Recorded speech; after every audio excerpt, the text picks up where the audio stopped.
Okay.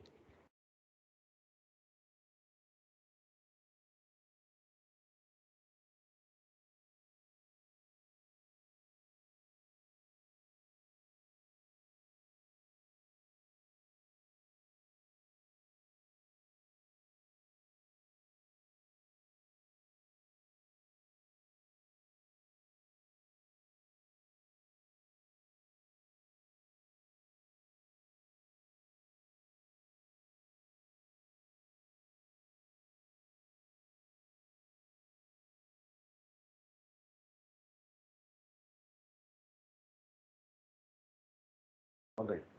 So good evening. I hope others will join as your Viber gets over.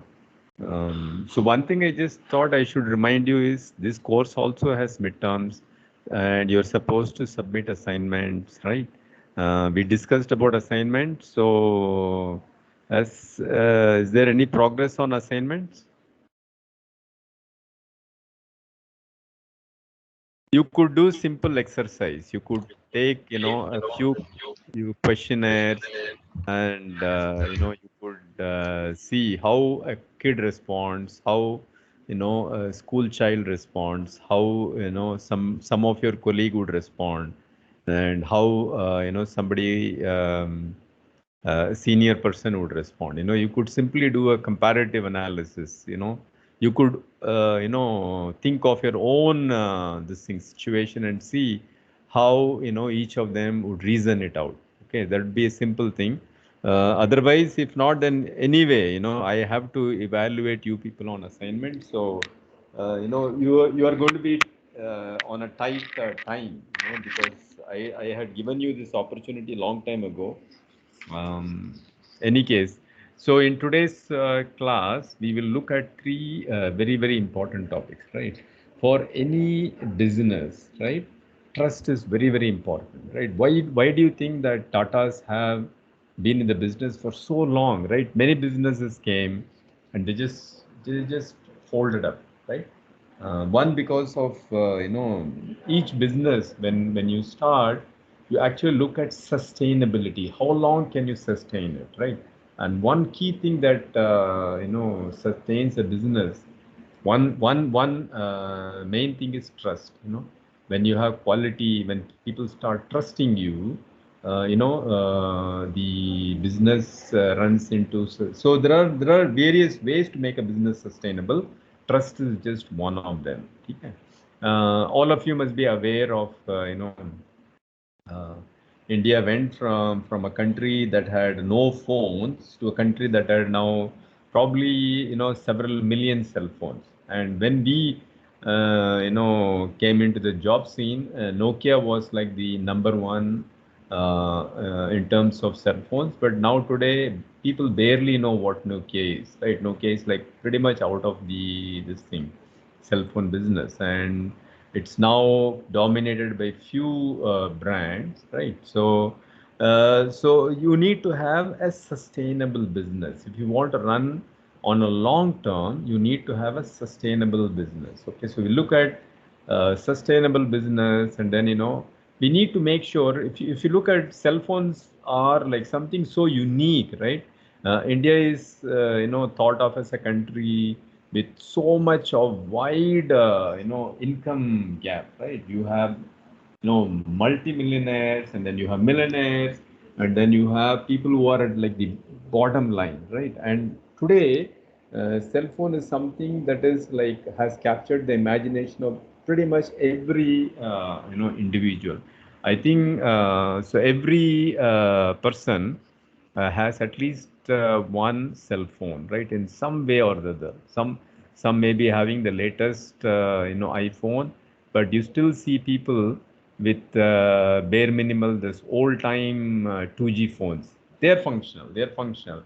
So what we have is a spectrum of people with all these things. So the idea is, how do we, so this is something that is, cell phone has divided people, yet it also has united people by being inclusive, right? See, for example, when 4G came, it did not displace 2G or 3G. You have 2G and 3G still being there.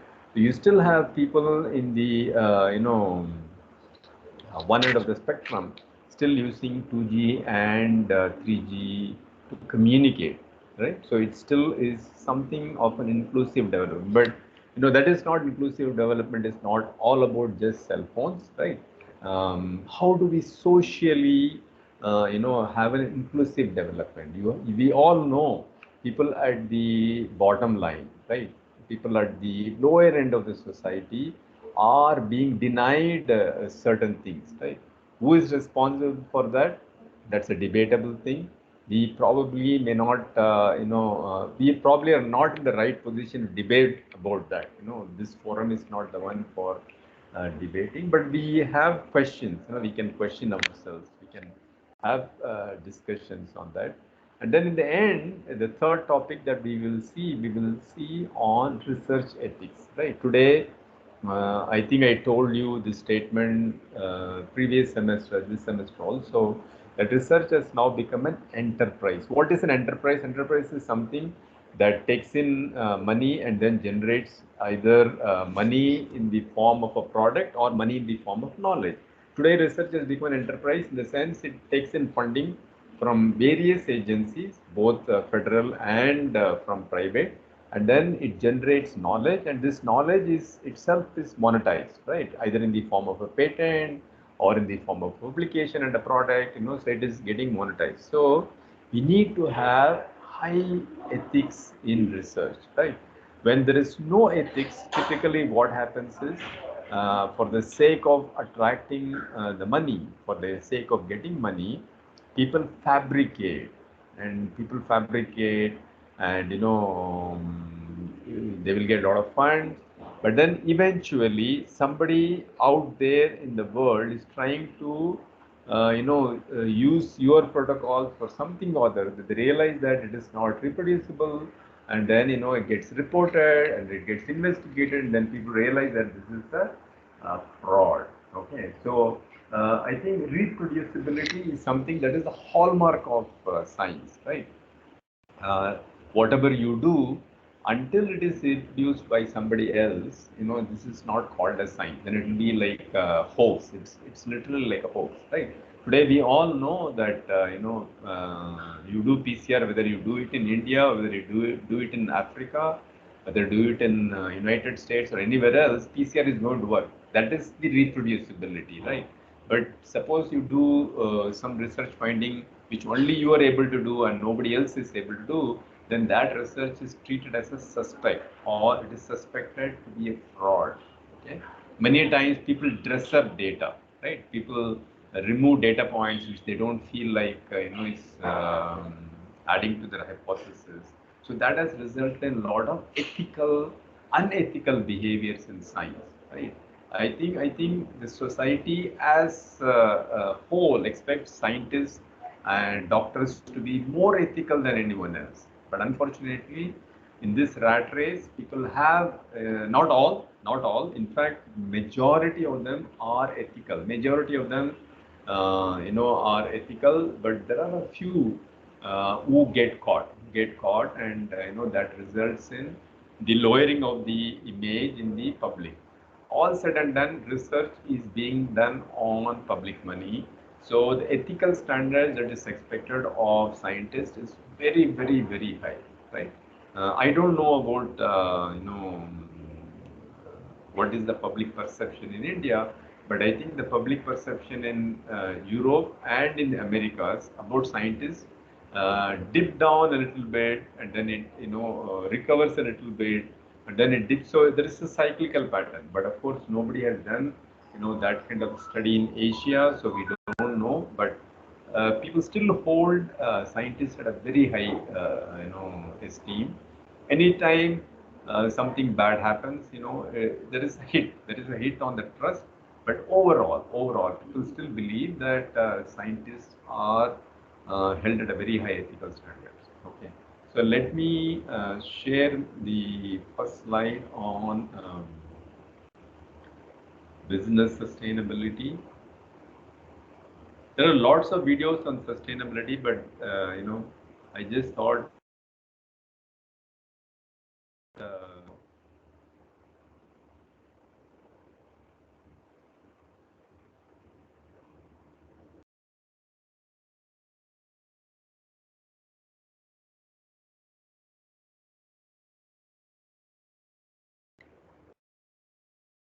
Trying to share my this thing.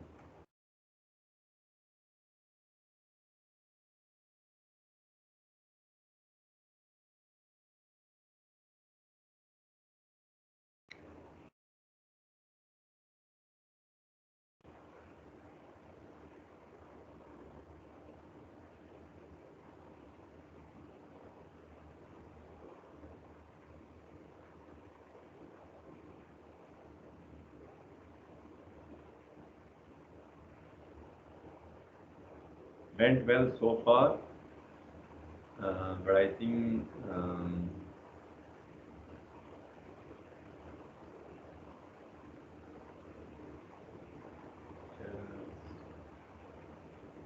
okay, there we go.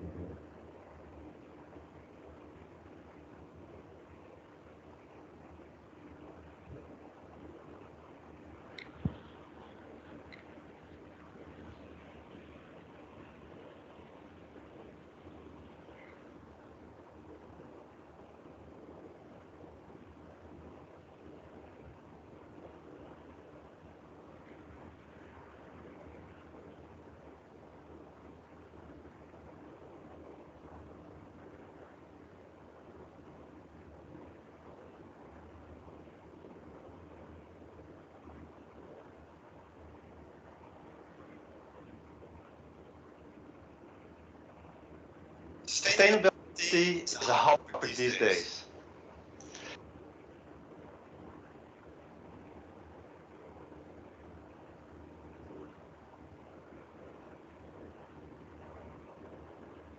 It used to be the realm of the occasional streamer and bird lover, but it seems that today everybody has embraced sustainability. Be it firms, governments, citizens, everyone is talking the sustainability buzz.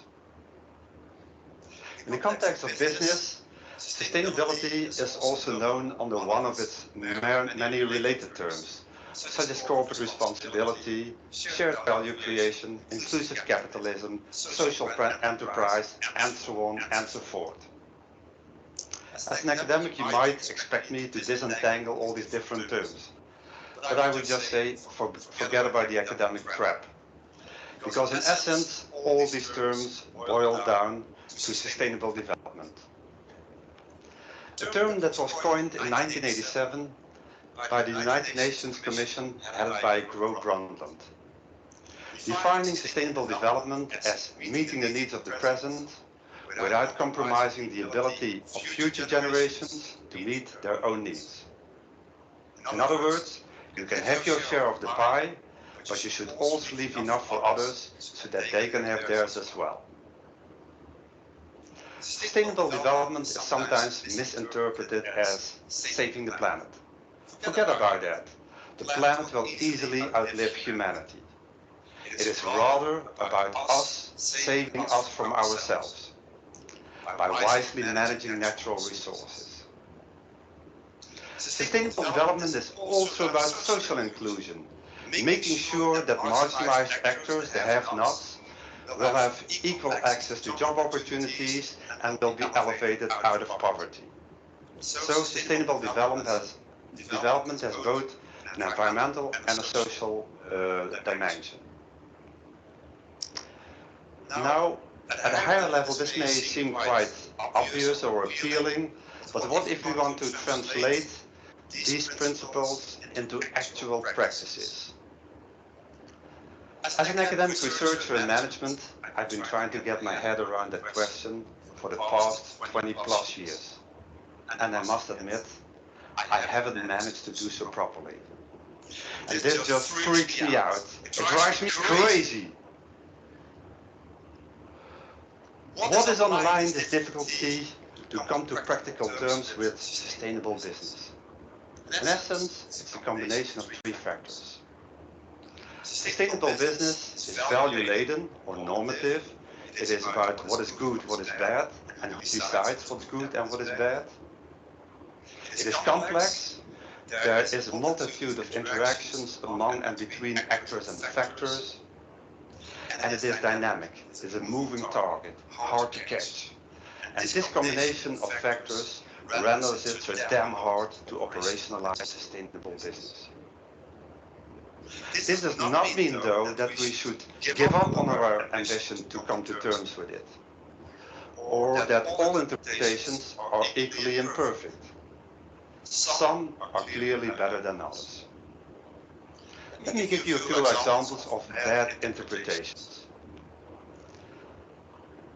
I was recently in a hotel that proudly served fair trade shampoo from Mauritius, an island off the Southeast African coast.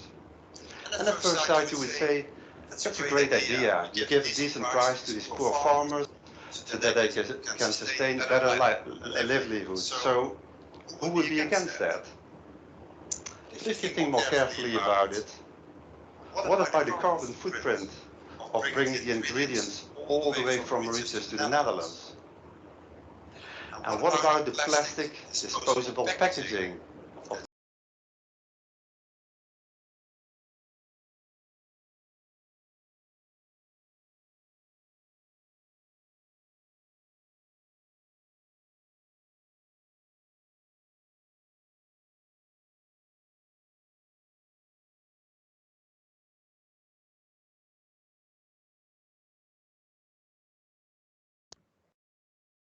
Sir, it's not audible.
That is why certain companies, rather than washing their Is it audible now?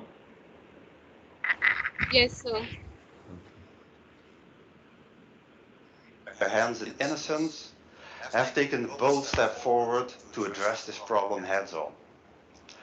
IKEA teamed up with UNICEF, accepting child labor in the production of Indian carpet rug manufacturing. Provided there would be structural solutions, including schooling, including access to credit facilities for their parents, so that the debts of their parents, which are in India often a root cause of child labor, could be addressed, and that the kids would have prospects of a brighter future.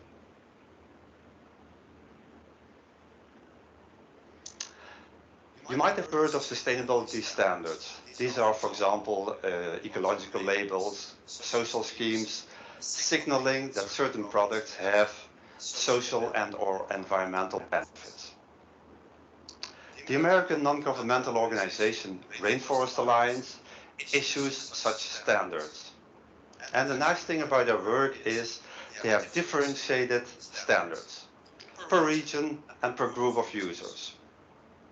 For example, they have different water management practices prescribed for dryland farming than for agriculture in tropical rainforests, and they have different standards for smallholder farmers than for larger, more industrially operating farmers. Because the local needs and possibilities are different per region, they are different per group. And by matching these needs and possibilities with the prescriptions, they come to more effective solutions. I'm a chocolate lover, and apparently I'm not the only one. Because the demand for cocoa beans, a major ingredient of chocolate, has been on the rise for years. The supply of cocoa beans fluctuates depending on harvests, but we can see that structurally speaking, it is sort of stagnating. Why? 60% of the cocoa bean production originates from Ghana and Ivory Coast. And due to unsustainable agricultural practices in the past, the soil had been eroded and it was impossible to increase the production volumes. Therefore, Mars, the chocolate bar producer, set up a scheme whereby technology was transferred and farmers were schooled in order to enrich the soils and to come to more sustainable solutions for the longer run. Speaking about the longer run, the Dutch government, believe it or not, has sometimes proceeded from simply buying products towards procuring services. In a traditional tender, the government would simply buy from the lowest bidder, meaning that companies will be incentivized to offer inferior products. In a new system, it works quite differently. Rather than simply buying the goods, they would tender the services. Take the example of a road construction company. The company would not just sell a road to the government, no, instead it would build a road, but also maintain that piece of road over a period of 20 years. Maintaining it, and therefore the company is obviously incentivized to use very durable materials. This is one example of a circular economy, where we move away from a system of frequently procuring, using and discarding of resources towards closing the loop and using and reusing resources over and over and over. If you take the good and the bad examples, what are some lessons we can distill? What are some key principles to effectuate more sustainable practices? First, we need to see the bigger picture. Rather than focus only on specific issues, say carbon footprint, say direct farmer income, we need to see all the different issues combined. We need to see not only the direct effects, but also the indirect effects. Think of addressing the problem of child labor, where there might be a sort of a loophole if we don't have better alternatives. We should think not only of the short-run outcomes, but also of the longer-run outcomes. Think of the short-run effect of direct access to credit versus the possibility of over-indebtedness. If you want to avoid such situations, we need to see that bigger picture. Now, obviously, this is easier said than done. It's quite complex, but fortunately, with the advancements in information technology, think of big data, think of artificial intelligence, this should become increasingly feasible. How sustainable could that be? Second, we need to contextualize actions. We need to move away from broad brush, universal, one-size-fits-all solutions towards more contextualized solutions that fit with the needs of local regions and local groups. Think of dryland farming versus rainforest farming, and also think of the needs of small farms and the managerial practices and resources they have versus large, more industrially operating farms. If you contextualize actions, looking on a case-by-case basis, what are the most optimal practices you can apply, you can make bold steps forward. How sustainable could that be? Thirdly, we need to align incentives. We need to ensure that the short-term incentives for individual producers and consumers become aligned with the longer-term collective interests that we all cherish. And this means that we need to redesign the game structure. Think, for example, of moving away from linear towards more circular solutions. Also think in terms of moving away from short-term agricultural practices, exploiting the soil, degrading it, towards longer-run solutions, incentivizing people to work towards the sustenance of their agricultural areas. So, if you combine these three principles, what can we infer? I think it's fair to say that sustainable business will, to a certain extent, always remain somewhat contested, because we all have different values and interests, and we all have an imperfect understanding of reality. We can, though, surely make bold steps forward if we live up to the three principles of seeing the bigger picture, of contextualizing actions, and of aligning incentives. Sustainable business should not be about quarrels over the use of the right terminology. Neither should it be about good intentions and bad practices, but it should be definitely about moving towards more effective solutions that work both locally and globally. For sure, this will be a demanding, but also a very important and a fascinating journey. And I invite you to join me on that journey. Okay, so he touched on two things. One is that we all live in a world of perception. We have our own perception, right? Typically, for example, if you take child labor, for example, last year or last year we had this thing on child labor, but unfortunately, I don't see it in your syllabus this time. So child labor is something that all of us are, I'm sure, opposed to it. But you know, there are times when, as the speaker said, you need to find out why a child is actually coming to work, right? It could be that the parents are, for various reasons, incapacitated, or whatever, they're not able to work, okay? Or maybe the parents are, for what, I don't know, for whatever reason, there are n number of reasons why parents are sending their kids to work, right? It also has a larger social context, right? And so we can't have, one size fits all approach. So we need to, read the things in context. Is child labor a good thing? It's absolutely not.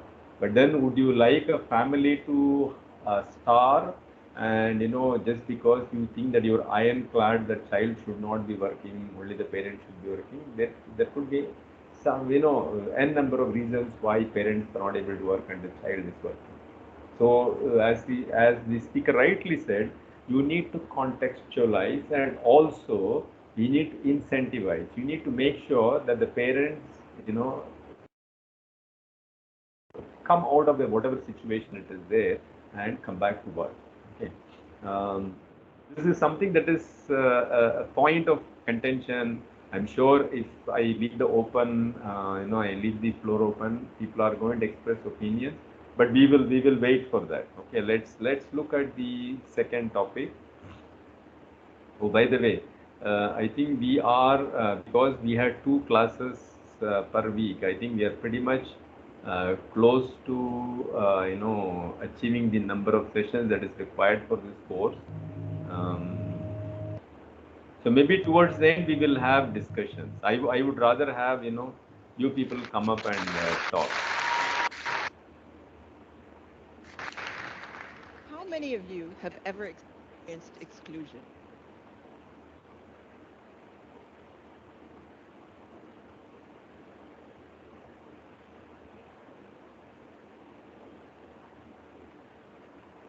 Many?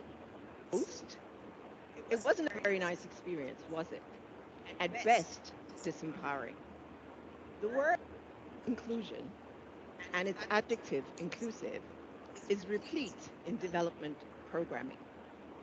We see it in relation to inclusive development, inclusive education, inclusive cities, financial inclusion, social inclusion. But when you scratch beyond the surface, beyond the word, beyond the phrase, we often find that inclusion is not that inclusive. For some people, for some groups, like persons with disabilities, exclusion is omnipresent. So is this audible?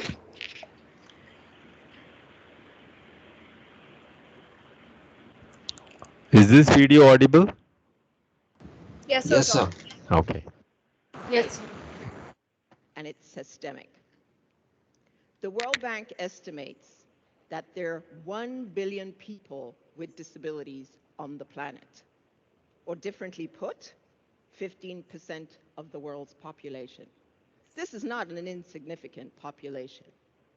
Now, if we know that, we also need to understand that people with disabilities are a homogeneous group. People with disabilities may have visible disabilities. They may have invisible disabilities. They may live in urban cities. They may live in rural and remote parts of the country. People with disabilities may be LGBTI. They may be straight. They may be male. They may be female. They cross across our economic strata. So we don't have a one-size-fits-all for people with disabilities. It's also important to recognize that people with disabilities may have been born with a disability or may have acquired a disability by way of natural disaster. In Haiti, 300,000 people were estimated to have become disabled after the earthquake. We know that war and conflict also creates disabilities. We also know that disease creates disabilities. Think Zika. So why is this important? Well, this is important because I think what it tells us is that people with disabilities are part of our human diversity. And we're here to stay, we're not going anywhere, so get used to it.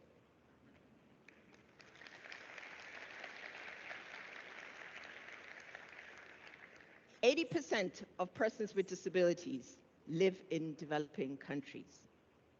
Research tells us that people with disabilities are amongst the poorest of the poor. UNICEF estimates that 90% of children with disabilities are not in school. And yet we know that education is an equalizer. We know that education can break the cycle of discrimination and break the cycle of poverty. We also know that jobs matter and that jobs create empowerment for families, but they also bring dignity and respect.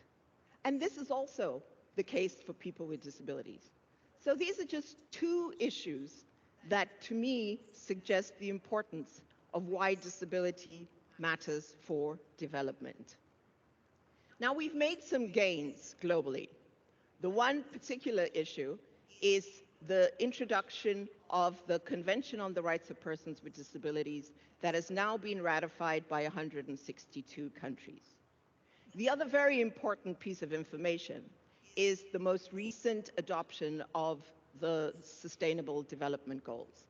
These goals are global goals. These goals are new goals. They're actually quite ambitious goals. They are the first time that goals have mentioned disability inclusion. These goals are important because they direct how development goes and where the money flows. Now, we have the goals. It is very important that we look at how we can make these goals work to make sure that we're including people with disabilities. And let me offer, in that regard, 5 building blocks that I think are a foundation towards building inclusive societies. The first block is to ensure that there is a strong legislative and policy framework. Most of you will know about the Americans with Disabilities Act. And that act has fundamentally changed the way we see people with disabilities in this country. So, I'm sure you would have noticed ramps in many government institutions. Not only in government institutions, the government of India has made many places disability friendly, right? Many banks, many places have this ramps through which, people who have disability, people bound on wheelchair, can go up and can come down, right? This is just one small measure, but this took a long time. This took a long time to do this, and then they have eventually done. So there are times when it takes a lot of effort, takes a lot of time, but eventually it will get done, right? So I just thought I should tell this as one example. In many of the countries in which I work, there are no laws to protect and promote the rights of disabilities. And even when those laws exist, they're often not implemented and therefore do not protect and promote the lives of persons with disabilities. So laws and policies are very important. My second block is a block that looks at how we ensure that we build inclusive, accessible spaces and services. For the purpose of spaces, I think it's really important that we look at the concept of universal design, a concept that suggests that we build in a manner that is good for everybody. For services, I think we need to start thinking about how we ensure our services meet everybody's needs. I was once in Uganda visiting an HIV and AIDS testing center, and the center was there for everybody. I got to the center and I couldn't get in because it had 3 steps. And I thought to myself, well, this is a hugely missed opportunity for hundreds and thousands of persons who may use wheelchairs, would not be able to get in to the center. So services are really important, and access is an important part of that. My third goal is my third building block is the importance of data and research. We need to continue to build the evidence base. We need to get a better understanding of where people with disabilities are, who they are, what type of barriers they experience, and most importantly, how we can begin to remove those barriers and provide solutions to ensure that we are more inclusive. My fourth building block is quite a complex one, and it's about changing social norms.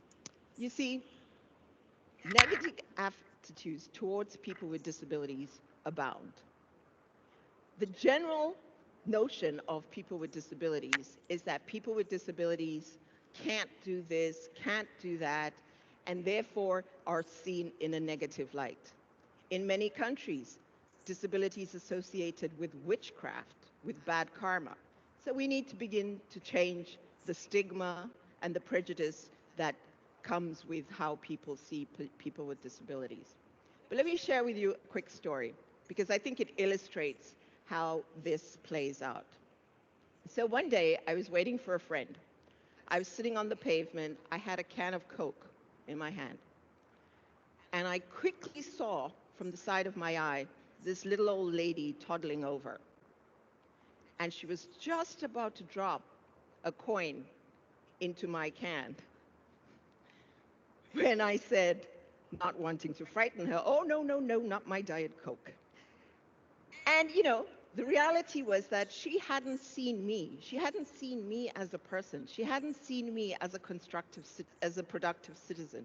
She had seen a person in a wheelchair. She had seen her object of pity. The fifth goal is also an important goal, and it's a goal that speaks to the importance of participation and empowerment of people with disabilities, so voice. This is absolutely essential because far too often, the people that make laws, that make policies, that build cities, that develop services have no idea what people with disabilities want or require. And so it is essential that we think about the mantra that comes from the disability movement that says nothing about us without us.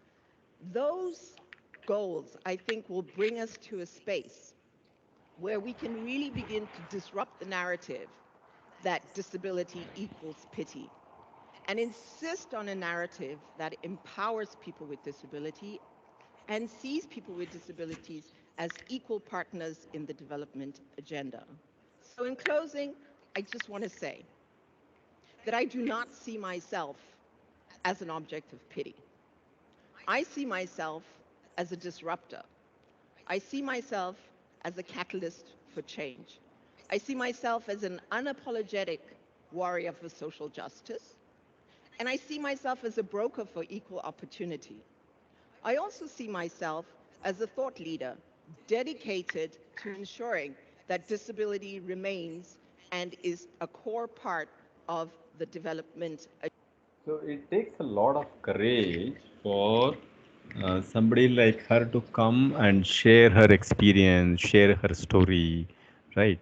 And not look at the disability in a negative light. I'm sure all of us in India attribute anytime a disabled child is born, we attribute to his parents, his grandparents, we put all kinds of labels on that child, right? And thinking in the larger context, I mean, even in the global context, I'm sure disabled people have never, probably achieved any political this thing, right? I'm sure probably people have not elected. I'm not sure. I'm just hoping a few people can throw light. Has any disabled person been elected to the public office? I'm not sure. Maybe they might have been elected for smaller offices, but not to a legislative power. Where people are able to enact laws and implement laws. As she said, many countries have laws, but then implementing them is another challenge, right? So I would like to leave at that. Let's look at the ethics, research ethics, right? She pointed out that one of the blog is to continue to do research and make sure that people across the globe have this thing to overcome all these disabilities.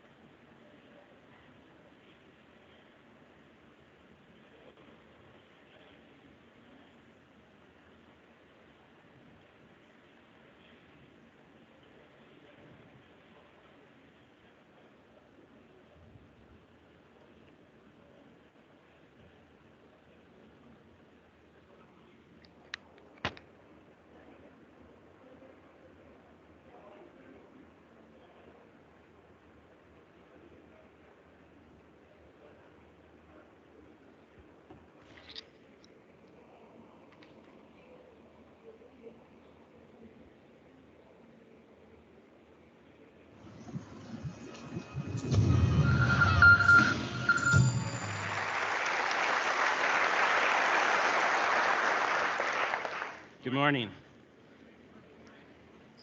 For the past 3 years, I was a researcher at the Edmund J. Safra Center for Ethics at Harvard University, where I examined corrupting influences and hidden biases in the pursuit of knowledge.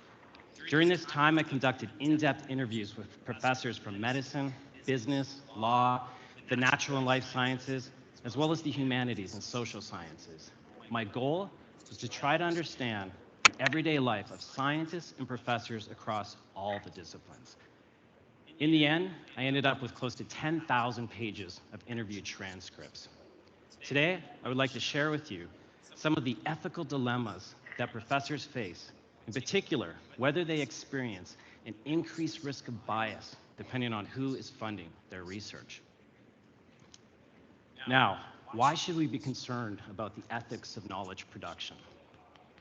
When I first started university, I had this idealistic and perhaps naive view of science. I believed that scientists inquired about the world, practiced the scientific method with integrity, and made new discoveries that drive progress forward. But close examination of how scientists conduct research reveals that what we can know depends not only on the scientist, but also on the structures and institutions that give scientists the means to pursue knowledge. As I interviewed scientists and professors, I began to uncover patterns of scientific distortion, or what some might call the corruption of knowledge. However, the majority of these distortions were not produced by bad people behaving unethically or illegally, although this does happen, but rather by good people, like the people sitting beside you right now, your friends and your family, who, in response to the daily pressures of work, may simply begin to rationalize to themselves little ethical lapses here and there. Now, by ethical lapse, I mean scientific integrity lapses that appear to be very small or inconsequential at the time. One of the most common examples of this involves a scientist thinking, maybe I won't ask question A when pursuing my research, because my funder, who may be relying on the results of the study to obtain regulatory approval for potential commercialization, may not be too happy with the higher risk of a negative result, which might also affect my future funding. So maybe instead I'll self-censor myself and ask a different question of the data, where the possible outcome will most likely not ruffle too many feathers, and I will then answer that question honestly and with scientific integrity. Now, these types of rationalizations, these little compromises where we convince ourselves in the moment that what we're doing is okay, help to neutralize any guilt we might experience in our ethical decision-making. However, over time, the accumulation of these little ethical lapses is leading to a broader system of knowledge production that is becoming increasingly distorted and more difficult to trust. I want you to think about that word for a moment, trust, and how it plays a role in your daily activities. For instance, plastic water bottles. They're so common that when we pick one up, we're probably not thinking anything other than, I'm thirsty. We don't ask ourselves, does bisphenol A or BPA, a common compound used in hard plastic products, lead to cancer, behavioral disorders, or reproductive problems? No, of course not. We take a drink and we go on with our day. We trust that drinking from the water bottle can't be bad, or at least bad enough to worry about.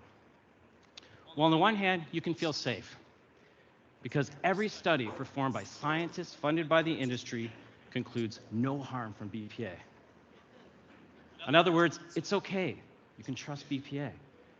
But at the same time, 93% of the non-industry funded studies show that there might be cause for concern, and that maybe we should be a little less trusting the next time we pick up a hard plastic water bottle.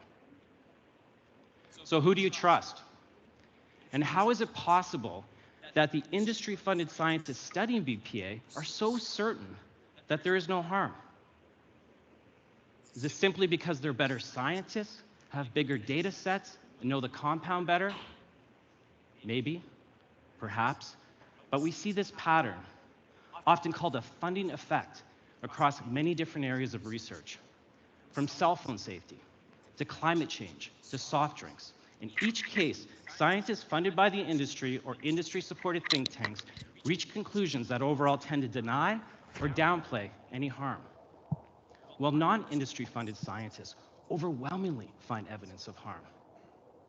Among the professors I interviewed in food and nutrition, there was acknowledgement of this funding effect bias.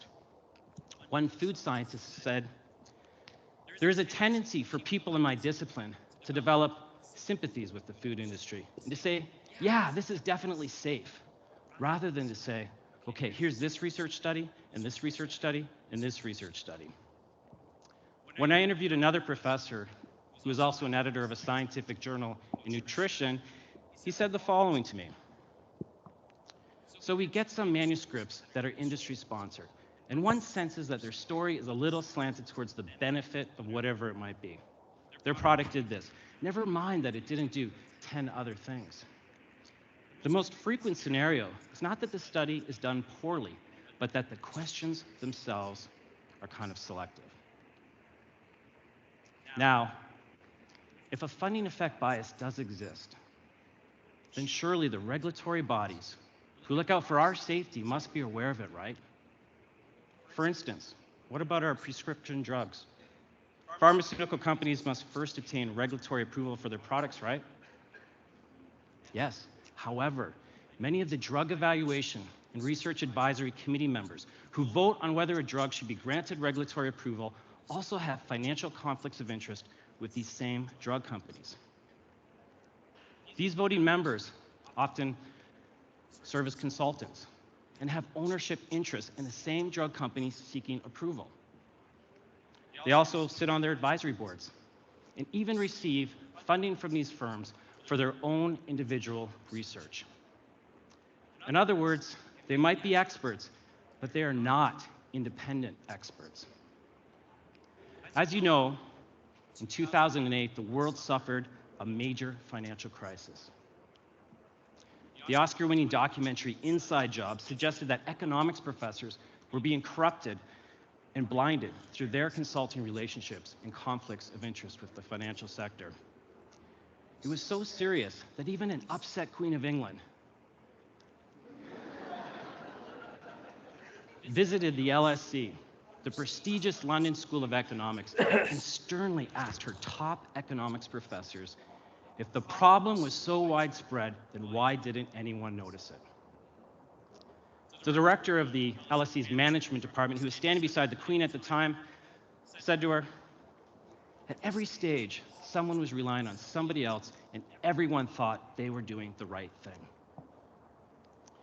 In my interviews with business and economics professors, it was observed, as it was with professors across all the disciplines, that a lack of independence can distort the production of knowledge.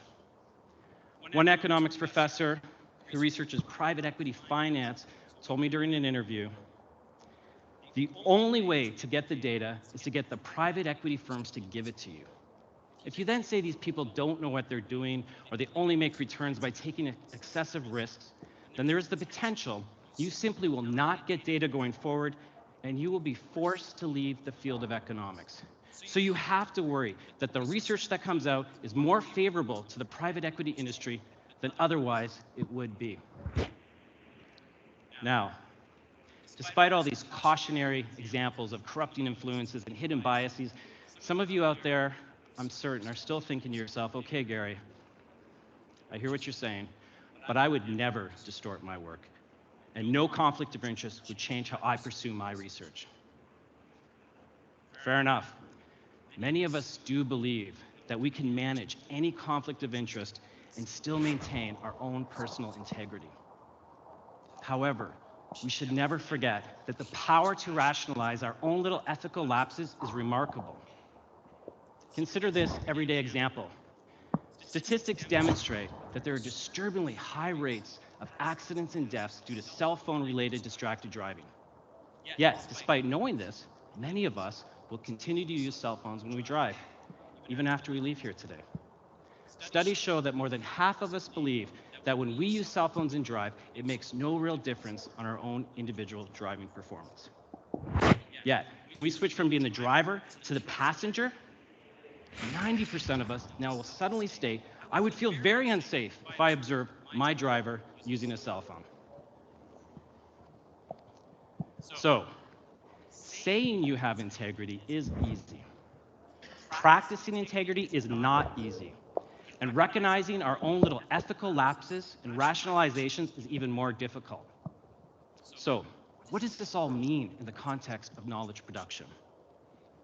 First, we should be aware that funders increasingly want more influence over what questions scientists can ask, what findings they can share, and ultimately what kind of knowledge is produced. So ask yourself, what are the strings attached when we accept funding? Are the strings visible, where the scientist is told that she cannot publish her work until given approval to do so by the funder? Or does the funder require that the data remain confidential so that the research conclusions can never be verified within the scientific community? Or are the strings invisible? Increasingly, scientists and professors are self-censoring their work in order to appeal to funders, and in so doing are sidestepping important questions that may be critical to the public good and society as a whole. My interviews made clear that the funding effect bias is real. And if left unchecked, will continue to have a real impact on what we can know. Okay, so final word. This bias, funder's bias, is more pronounced when a private, funder is giving you. For example, a tobacco lobby is giving you funds to see if cigarettes are safe. We all know that cigarettes are unsafe. Nicotine is, habit forming. We know that cigarettes, tend to increase incidences of cancer. But the research aim is to make sure that your research findings are more in line with what the tobacco industry says. That is what is expected, right? Whether you want to, as the speaker rightly said, whether you want to be a person who is going to practice integrity or deceive yourself saying it's okay, it's entirely your choice, right? Tobacco industry is just one. There are many other industries that can sponsor research just to show their products in favorable light in one aspect when there can be 10 other aspects in which it is not favorable. But there's going to be a selective highlight of that particular aspect, and whether you are going to be okay with that because you are the one who is doing the research, right? It typically is something that happens in many institutions. It's not only in the United States, it probably happens many other places, okay? And that is where, the role of federal government or central government funding agency becomes very, very important because it comes with no strings attached. You can publish it, whether it is, positive or negative finding, you can still publish it, okay? By and large, at least in India, the research is 90% or more is funded by the government of India. And so we don't have that problem. But, a few years ago, it was literally government that was taking the responsibility for all the research funding.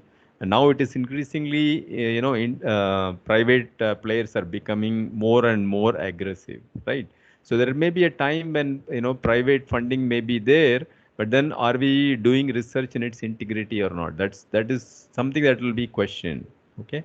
So I will leave this with thoughts. Okay. Just think about it. Maybe, if you have anything pressing, we will definitely discuss this in our subsequent classes. All right. So I'll stop my class here and see you in our next class. All right.